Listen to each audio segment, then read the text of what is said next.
Focus reality and agro farming వారు premium farm land projects మన పొలం ఫేజ్ 1, 2 మరియు 3 కంప్లీట్ చేసుకొని మన పొలం phase 4 Wasar village at Narayana Khed లో ఆగస్టు 15 ఇండిపెండెన్స్ డే రోజు గ్రాండ్ లాంచ్ చేయడం జరుగుతోంది. లాంచింగ్ మరియు ఇండిపెండెన్స్ డే సందర్భంగా 5 గుంటాస్ ల్యాండ్ అవుట్ రేట్ లో బుక్ చేసుకున్న వారికి 1,50,000 రూపాయల డిస్కౌంట్ తో పాటు 2 గ్రాముల గోల్డ్ ఫ్రీగా ఇస్తున్నారు. పూర్తి వివరాలకు సంప్రదించండి. ఓం నమః శివాయ. ఓం నమో నారాయణాయ.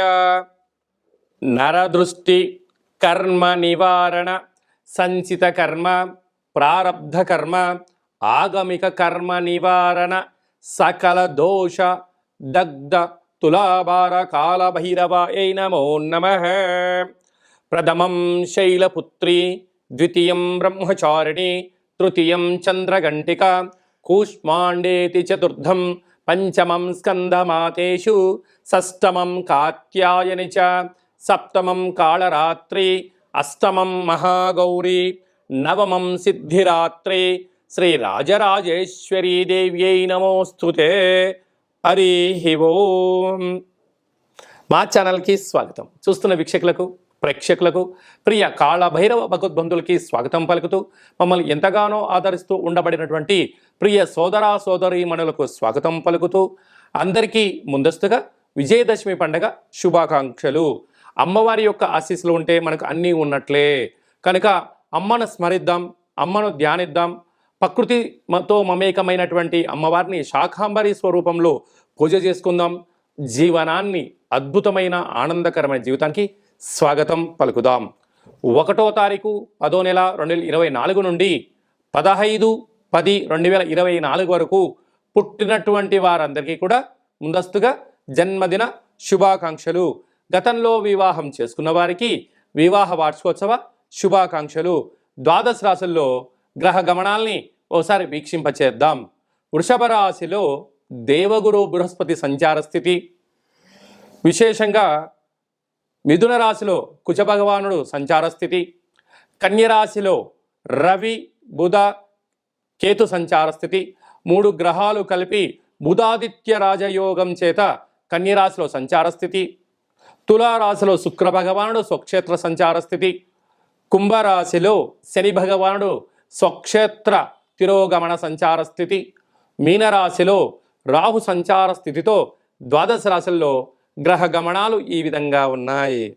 కుంభరాశి వారు మహాలయాల అమావాస్య సందర్భంగా పితృదేవతల యొక్క ఆశీస్సులు ఎలా పొందాలో, ఒకవైపు ఏళ్ల నాటి శని మధ్యమ సంచార స్థితి జరుగుతూ ఉన్నప్పుడు ఎలాంటి ఇబ్బందులను ఎలా అధిగమించాలో ఈ వీడియోలో సవివరంగా సంపూర్ణంగా తెలుసుకుందాం. కుంభరాశిలో ఏ నక్షత్రాలు వస్తానగా ధనిష్టా నక్షత్రంలోని 3వ పాదం, 4వ పాదం, అలాగనే శతభిష నక్షత్రంలోని 4 పాదాలు, పూర్వాభాద్ర నక్షత్రంలోని 1, 2, 3 పాదములు కలిపితే కుంభరాశి అవడం జరుగుతుంది.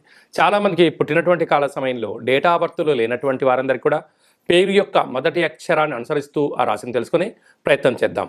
ఏ అక్షరాలుగా గు, ఏ, గో, సా, సి, సు, సే, సో, ద అక్షరాల వారందరూ కూడా కుంభరాశి జాతకులే. కుంభరాశి వారికి మధ్యమ ఏలనాటి శని సంచార స్థితి ఉండడం వలన కర్మప్రదాత, న్యాయ నిర్ణేత, గతించినటువంటి వారి యొక్క ఆశీస్సులు ఎవరైతే పొందుతారో వారందరికీ శని భగవానుడి యొక్క శ్రీరామ రక్ష అని చెప్పి గమనించగలగాలి. వారు గతించిన వారి యొక్క ఆహారానికి నియమాలు అనుసరించి ఇస్తూ వారికి ఏదైతే కార్యక్రమాలు ఆచరింపజేస్తారో చేస్తూ నల్లటి నువ్వులను దర్భను వదిలేయడము, అలాగనే తెల్లటి నువ్వులతో కూడుకున్నటువంటి పదార్థాలను, బెల్లం ఉండలతో కలిపిన పదార్థాలను బ్రాహ్మణుడికి దానం ఇవ్వడం కానీ, గోమాతకు ఏర్పాటు చేయడం కానీ, పశుపక్షాదులకు ఏర్పాటు చేయడం కానీ నీటిలో వేయడం వలన, బ్రాహ్మణుడు స్వీకరించడం వలన సర్వే జనా సుఖినో భవంతు, లోకా సమస్త సుఖినో భవంతు అని ఆశీర్వచనం చెప్తాడు. అదే గోమాతకు ఆహారాన్ని ఏర్పాటు చేయడం వలన ముక్కోటి దేవతలే నైవేద్యాన్ని స్వీకరించే పరిస్థితి ఉంటుంది. నదిలో నీటిలో వేయడం వలన విశేషమైనటువంటి చేపలు, అనేక జంతు జీవరాశులు స్వీకరించడం జరుగుతుంది. కుక్కకు పెట్టడం వలన కాలభైరుడు స్వరూపంలో ఆత్మరూపంలో స్వీకరించడం జరుగుతుంటుంది. అలాగే కాకిరాజవారికి పెట్టడం వలన సకలం ఐశ్వర్యం కాకిరాజవారి సొంతం కనుక ఇది ఏర్పాటు చేసుకోగలిగినట్లయితే ఒకవైపు ఉండబడిన ఏళ్లనాటి శని మధ్యమ సంచార స్థితిలో ఉండడం వలన రుణ రోగ అంతర్గతమైన శత్రుదోషాలు తొలగిపోయి ఐశ్వర్యం ఆనందం కుంభరాశి వారి సొంతం అని చెప్పి గమనించాలి. రాశిలోనే శని భగవానుడు, 2వ స్థానంలో రాహువు, అలాగనే అర్ధాష్టమ గురు సంచార స్థితి ఉండడం వలన వృత్తులలో, ఉద్యోగాల్లో, వ్యాపారాలలో అనేక రకాలైనటువంటి ప్రమాదాలు పొంచి ఉన్నాయి. ఉద్యోగ మార్పు, స్థల మార్పు పొంచి ఉన్నాయి. కనుక దయచేసి పై అధికారులతో, సహ ఉద్యోగస్తులతో, పక్కవారితో వివాదాలకు ఇది సరైన సమయం కాదు అని చెప్పి గమనించగలగాలి. పంచమ స్థానంలో కుజుడు సంచారం చేయడం వలన నూతనమైన వివాహ ప్రయత్నాలు కలిసి రావడం, వివాహమైన దంపతులకు పుత్రిక సంతాన యోగం, పిల్లల యొక్క చదువులు, పిల్లల యొక్క అభివృద్ధిలో విజయం సాధించడానికి తల్లిదండ్రులు పడే తపన అంతా ఇంత కాదు అని చెప్పి గమనించాలి. పిల్లలు కూడా అర్థం చేసుకోగలిగితే వారికి ఉన్నత విద్య వారి సొంతం అవుతుందని చెప్పి గమనించాలి. అదే కాకుండా అష్టమంలో 3 గ్రహాల సంచార స్థితి, బుధాదిత్య రాజయోగం, కేతుడు అక్కడే ఉన్నాడు కనుక మీ జన్మ నక్షత్రం రోజున అష్టమి, పూర్ణిమ, అమావాస్య తిథులు ఎందున దూర వాయు జల ప్రయాణాలు పెట్టుకోవద్దు. వీలైనంత వరకు మౌనం, ధ్యానం, ఏకాగ్రత వలన అనేక రకాలమైనటువంటి ఈతి బాధలను, శత్రు బాధలను తొలగించుకునే పరిస్థితి ఉంటుందని చెప్పి గమనించగలగాలి. అలాగనే గృహ భవన నిర్మాణ కార్యక్రమం చేసేవారు, సాఫ్ట్వేర్ ఉద్యోగస్తులు, హార్డ్వేర్ ఉద్యోగస్తులు, సినిమా రంగాల్లో ఉండబడిన వారు, హాస్య రంగంలో ఉండబడిన వారు, వ్యవసాయ సోదరి మణులకు అందరికీ కూడా ఓపిక, సహనం, పట్టుదల ద్వారా అద్భుతమైన జీవితం కుంభరాశి వారి సొంతం అని చెప్పి గమనించాలి. అక్టోబర్ మాసంలో ముఖ్యమైనటువంటి పండుగల గురించి క్లుప్తంగా, సవివరంగా, సంపూర్ణంగా తెలుసుకుందాం. 2వ తారీఖు 10వ నెల 2024 భాద్రపద మాస కృష్ణపక్ష అమావాస్య బుధవారము. సాక్షాత్తుగా హరిహరసుతుడైనటువంటి అయ్యప్ప స్వామి వారి యొక్క జన్మ నక్షత్రము, విఘ్నేశ్వర స్వామి వారి యొక్క జన్మ నక్షత్రము కారణం చేత అదే కాకుండా మహాలయాల అమావాస్య అంటారు. అంటే మనకు బహుళపక్షము ప్రారంభం అయినప్పటి నుండి అమావాస్య వరకు గతంలో గతించినటువంటి మన పెద్దలు వారు ఏ తిథి రోజైతే పరమపదింపజేశారో, లేకుంటే ఏ రోజైతే పరమపదింపజేశారో మనము ఆ రోజును గుర్తుపెట్టుకొని వారికి స్వయంపాక కార్యక్రమాలను, మన సనాతన సాంప్రదాయము, మన ఆచార వ్యవహారాలు, ప్రాంతాలను బట్టి వాళ్ళను పెద్దవాళ్ళను తృప్తిపరచడం కోసం ఏమే కార్యక్రమాలు చేస్తామో చేయాలి.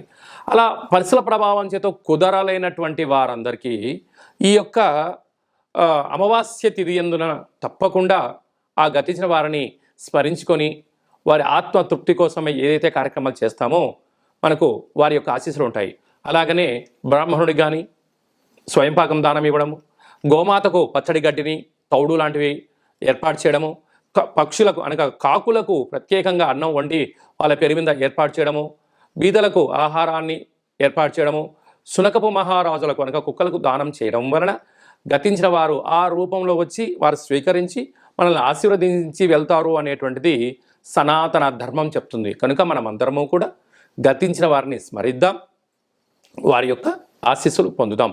అలా కుదరలేదు అనుకుంటున్న వారందరూ ఈ కింది నెంబర్ సంప్రదించినట్లయితే, మీ యొక్క పెద్దవారి యొక్క గోత్రనామాలను పంపించినట్లయితే మన యొక్క కాళభైరవ స్వామి యొక్క దేవాలయంలో ఏర్పాటు చేయడం జరుగుతుంది. కనుక మీ ఈ కార్యక్రమం అంతా కూడా మీకు వాట్సాప్ కాల్, వీడియో కాల్ ద్వారా చూపించడం జరుగుతుందని చెప్పి గమనించగలగాలి. ఇంకొంచెం శక్తి కలిగింది కాశీలో ఏర్పాటు చేయడం, ఇంకొంచెం వెసులుబాటు కలిగింది మనకు గోకర్ణ క్షేత్రంలో మహాదేవుడి యొక్క ఆత్మ శివలింగం అక్కడ ఉంటుంది. కనుక అక్కడ చేసుకోవడం వలన కూడా వారి యొక్క ఆశీస్సులు ఉంటాయని చెప్పి గమనించాలి.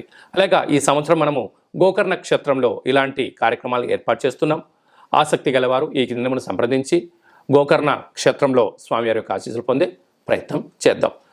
శివుడి యొక్క ఆశీస్సులు అంటే కైలాసం నుంచి తీసుకొచ్చినట్టు మహాలింగం అక్కడ ఉంది కనుక వారి అందరినీ కూడా శివైక్యం చెందిన వారందరినీ కూడా ఆ పరమేశ్వరుడి యొక్క ఆశీస్సుల కోసమే ప్రయత్నం చేద్దామని చెప్పి గమనించాలి. అలాగనే ఈ యొక్క ఆశ్వీజ మాసం అంతను కూడా అంటే మనకు 2వ తారీఖు అమావాస్య అయిపోయింది. 3/10/2024 నుండి దుర్గా శరణవరాత్ర మహోత్సవ కార్యక్రమాలు ప్రారంభమవుతున్నాయి.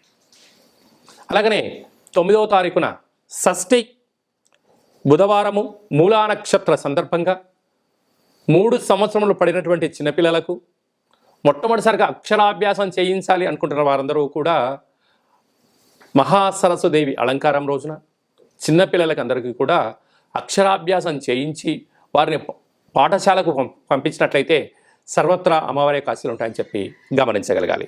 అలాగనే 11వ తారీఖున అష్టమి, దుర్గాష్టమి, కాళాష్టమి అని చెప్పుకుంటాం. అనగా అష్టమి రోజున ఫ్యాక్టరీలు, కర్మాగారాలు, వాహనాలు, ఇళ్లకు, వ్యాపార సంస్థలకు మనము ఆయుధ పూజ చేసి ఒక గుమ్మడికాయను నిమ్మకాయను ఛేదింపచేయడము, పెరగన్నాన్ని నైవేద్యంగా పెట్టుకోవడం వలన అమ్మవారి యొక్క ఆశీస్సులు పుష్కలంగా ఉంటాయని చెప్పి గమనించగలగాలి. అలాగనే 12వ తారీఖున విజయదశమి పండగ కనుక విజయం కలిగించడం కోసం మనమందరం కూడా ప్రతి సంవత్సరం ఏదో ఒక కార్యక్రమాన్ని దిగ్విజయం పరుచుకోవాలి అనుకుంటున్న వారందరూ కూడా ఆ రోజు అమ్మవారికి పూజ చేసుకొని నమస్కారం చేసుకొని పనులు ప్రారంభించడం వలన జయోహో విజయోహో అనేటువంటి శక్తి మనందరికీ కలుగుతుందని చెప్పి గమనించాలి. ఆ రోజు సాయం సంధ్యా కార్యక్రమంలో శమీ వృక్షపు పూజ చేసుకొని ఆ యొక్క బంగారాన్ని తీసుకొని వెళ్ళి అమ్మవారి దగ్గర పెట్టి పూజ చేసుకోవడం, తల్లిదండ్రులకు, గురువులకు, పెద్దలకు, సన్నిహితులకు ఇచ్చి వారి ఆశీర్వచనం తీసుకోవడం వలన మనకు సర్వత్రా ఆ అమ్మవారి యొక్క ఆశీస్సులు ఉంటాయని చెప్పి గమనించాలి. అప్పుడు ఈ మంత్రాన్ని ఉచ్చరింపచేయాలి. ఒక తెల్లటి పేపర్ పైన ఎరుపు పెన్ను చేత కానీ పసుపు రంగు పెన్నుతో కానీ ఈ యొక్క మంత్రాన్ని ఉచ్చరింపచేసి ఆ వృక్షదేవత దగ్గర పెట్టి నమస్కారం చేసుకొని రావాలి. ఓం శమి శమైతే పాపం శమి శత్రు వినాశనం అర్జునస్య ధనుర్ధారీ రామస్య ప్రియదర్శనం శ్రీ అపరాజితాదేవ్యై నమోస్తుతే అనేటువంటి మంత్రాన్ని 27 సార్లు ఉచ్చరింప చేసుకొని అక్కడ అమ్మవారి దగ్గర ప్రదక్షిణ చేసి నమస్కారం చేసుకోవడం వలన రాముడు ఎంతటి విజయాన్ని పొందాడో మనకు కూడా అలాంటి విజయాన్ని ప్రసాదించమని అమ్మవారిని కోరుకుందాం.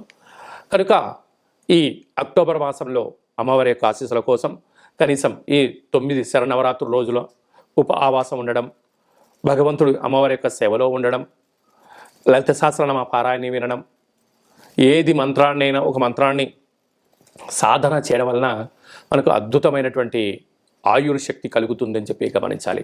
అలాగనే ఈ యొక్క ఆశ్వీజ మాసంలో ఈ యొక్క దుర్గాష్టమి అంటే ఆ అష్టమి రోజున కాళభైరవ స్వామి యొక్క స్మరణ, కాళికామాత యొక్క ఆశీస్సులు మనకు కావాలి అన్నట్లయితే ఈ కిందెమును సంప్రదించినట్లయితే మీకోసం ప్రత్యేకంగా కాళభైరవ హోమ కార్యక్రమం చేయించి వీడియో కాల్ ద్వారా చూపించి ప్రసాదంగా మీకు ఏర్పాటు చేయడం జరుగుతుందని చెప్పి గమనించాలి. ఈ యొక్క పాత్ర కంచు పాత్ర అంటే కంచు మోగినట్టు కనకము మోగదు గదరాసుమతి అని చెప్తూ ఉంటారు. ఈ యొక్క పాత్రను మనం ఒక్కసారి గమనించినట్లయితే ఈ యొక్క పాత్రలో 12 రాసులను అచ్చు వేయడం జరుగుతుంటుంది. ఈ పాత్రతో ఉపయోగాలను ఒక్కసారి మనం తెలుసుకుందాం. ఇలా ఒక్కసారి శబ్దం చేసినట్లయితే ఓంకార శబ్దం రావడం జరుగుతూ ఉంటుంది.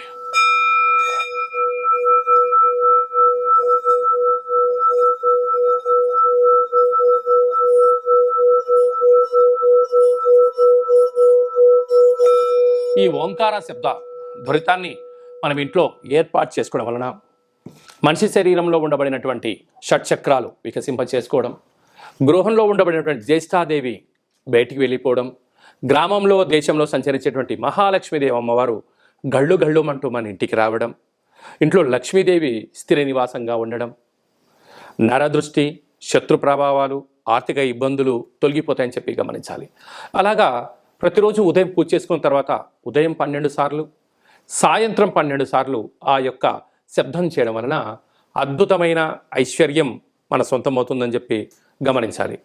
అలాగనే ఈ అక్షయ పాత్రతో పాటు కాళభైరవ స్వామి యొక్క పిరమిడు, డాలరు, కంకణము మీకోసం ప్రత్యేకంగా కాళభైరవ హోమ కార్యక్రమాన్ని ఏర్పాటు చేయించడం, ఒక కాళభైరవ సౌభాగ్యం ముడుపును కట్టడం, కూష్మాణ దీపాన్ని ఏర్పాటు చేయడం, ఇదంతా కూడా వీడియో కాల్ ద్వారా మీకు ప్రత్యక్ష ప్రసారం చూపించడం జరుగుతుందని చెప్పి గమనించాలి. అలాగనే 27 రకాల వస్తువులతో దిష్టి తీయించడం కూడా జరుగుతుందని చెప్పి గమనించాలి. అలాగా ఈ యొక్క అక్షయ పాత్రను ఎవరైతే సొంతం చేసుకుంటారో 12 నెలలు ఒక్కొక్క నెలలో ఒక్కొక్క రకమైన కాళభైరవ స్వామివారు ఉంటారు కనుక ఆ కాళభైరవ స్వామి యొక్క పూజా కార్యక్రమం చేయించినప్పుడు మీ గోత్రనామాలు కూడా చెప్పడం జరుగుతుందని చెప్పి గమనించాలి. ఆసక్తి గలవారు ఈ కింది నెంబర్ని సంప్రదించి అక్షయ పాత్రను సొంతం చేసుకోగలరు. అలాగనే మీ వ్యక్తిగత జాతకం తెలుసుకోవాలనుకుంటున్నారా? మీ యొక్క పేరు, పుట్టినటువంటి తిథి అంటే డేటు, నెల, సంవత్సరం, సమయం రాసి మీరు వాట్సాప్లో పంపించగలిగినట్లయితే సంపూర్ణంగా 100 సంవత్సరాల జాతకాన్ని వ్రాసి పంపించి మీరు పుట్టినప్పుడు గ్రహ గమనాలు ఎలా ఉన్నాయి, ప్రస్తుత కాలమాన ప్రకారంగా గ్రహాలు ఎలా ఉన్నాయి, రాబోయే కాలంలో ఎలా ఉండబోతున్నాయో భూత భవిష్యత్ వర్తమానాన్ని తెలియజేయడం జరుగుతుందని చెప్పి గమనించాలి. చాలామందికి పుట్టినటువంటి కాల సమయంలో డేటా బర్తులు లేనటువంటి వారికి పేరు యొక్క మొదటి అక్షరాన్ని అనుసరిస్తూ రాశిని తెలియచేస్తూ గ్రహ సంచార స్థితిని తెలియచేస్తూ భూత భవిష్యత్ వర్తమానాన్ని గవ్వళ ద్వారా అనగా రమణ శాస్త్రం ద్వారా కాళభైరవ ఉపాసన చేత మీకు తెలియజేయడం జరుగుతుంది.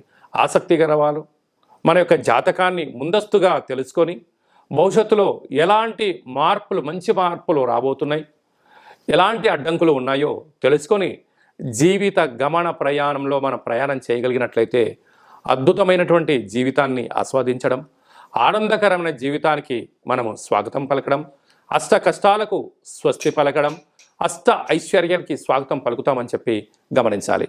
కనుక మీ వ్యక్తిగత జాతకం తెలుసుకోవాలనుకుంటున్నట్లయితే ఈ కింది నెంబర్ని వాట్సాప్ ద్వారా కానీ, ఆన్లైన్ ద్వారా కానీ, ఫోన్ కాల్ ద్వారా కానీ అపాయింట్మెంట్ తీసుకొని సంప్రదించగలరు. అందరికీ ఆధ్యాత్మిక సలహాలు, సూచనలు ఇవ్వడం జరుగుతుందని చెప్పి గమనించాలి. అలాగనే మీ అబ్బాయికి కానీ అమ్మాయికి కానీ ఎంత ప్రయత్నం చేసినా వివాహం అవ్వడం లేదా, ఎందుకు వివాహం అవ్వడం లేదు, జాతకంలో ఎలాంటి యోగాలు ఉన్నాయి, ఎలాంటి దోషాలు ఉన్నాయి తెలుసుకునే ప్రయత్నం చేద్దాం. వచ్చడు వధువు కానీ వరుడు యొక్క జాతకాన్ని, మన యొక్క అబ్బాయి అమ్మాయి జాతకాన్ని గణాలు గుణాలు ఎలా కలుస్తున్నాయో తెలుసుకుందాం. వివాహ తదనంతరం వీరి యొక్క వైవాహిక జీవితం సంతాన యోగము, గృహయోగము, వ్యాపార యోగము, సామ్రాజ్య పట్టాభిషేక యోగము అలాంటి ఎన్ని యోగాలు ఉన్నాయో కూడా ముందస్తుగా తెలుసుకునే ప్రయత్నం చేద్దాం. అలాగనే భార్యాభర్తలు తరచుగా గొడవ పడడం, ఎవరికి వారే యమునా తీరే అన్నట్టుగా ఉండడం, ఒకరు చెప్తే మరొకరు వినకపోవడం, పెద్ద మనుషులని పంచాయతీ అని విడివిడిగా ఉండడం, అలాగనే నిత్యము పోలీస్ స్టేషన్లు కోర్టు సమస్యలతో బాధపడుతున్నారా, మీరు ఒక్కసారి భార్యాభర్తల యొక్క జాతకాన్ని ఒక్కసారి పంపించినట్లయితే చిన్న చిన్న అడ్డంకులను తొలగించుకునే ప్రయత్నం చేసుకొని పార్వతీ పరమేశ్వరులు ఎలా కలిసి ఉంటున్నారో అలా కలిసి ఉండేటటువంటి సలహాలు సూచనలు ఇవ్వడం జరుగుతుందని చెప్పి గమనించాలి. అందరికీ శుభం, జయం, లాభం జరగాలని కోరుకుంటూ ఆశీర్వచనం. ఓం శతమానం భవతి శతాయు పురుష సతేంద్రియ ఆయుష్యేవేంద్రియే ప్రతిష్టతి ధనం ధాన్యం బహుపుత్రలాభం శత సంవత్సరం దీర్ఘమాయు సర్వే జనా సుఖినో భవంతు లోకా సమస్తా సుఖినో భవంతు. సర్వం శరణవరాత్ర దేవత అర్పణమస్తు. హరి ఓం. ఈ వీడియో మీకు నచ్చినట్టయితే లైక్ చేయండి, షేర్ చేయండి, మా యొక్క ఛానల్ని సబ్స్క్రైబ్ చేసుకోండి. అందరికన్నా ముందుగా మీ వ్యక్తిగత జాతకం తెలుసుకోవాలనుకుంటున్నారా, అందరికన్నా ఆధ్యాత్మికమైన సలహాలు ముందస్తుగా మీరే వినాలనుకుంటున్నారా, అయితే పైన ఆల్ అనే బటన్ను తెలియచేయండి. అలాగనే గంట సింబల్ కూడా ప్రెస్ చేయండి. ఈ ఆధ్యాత్మిక భక్తి సమాచారాన్ని భగవద్బంధువులకు, మిత్రులకు, స్నేహితులకు మీరు ఎవరి క్షేమాన్ని కోరుకుంటున్నారో లేకుంటే మీ క్షేమాన్ని ఎవరైతే కోరుకుంటున్నారో వారికి కూడా ఈ వీడియోను ఫార్వర్డ్ చేసి భగవంతుడి యొక్క ఆశీస్సులు పొందగలరు.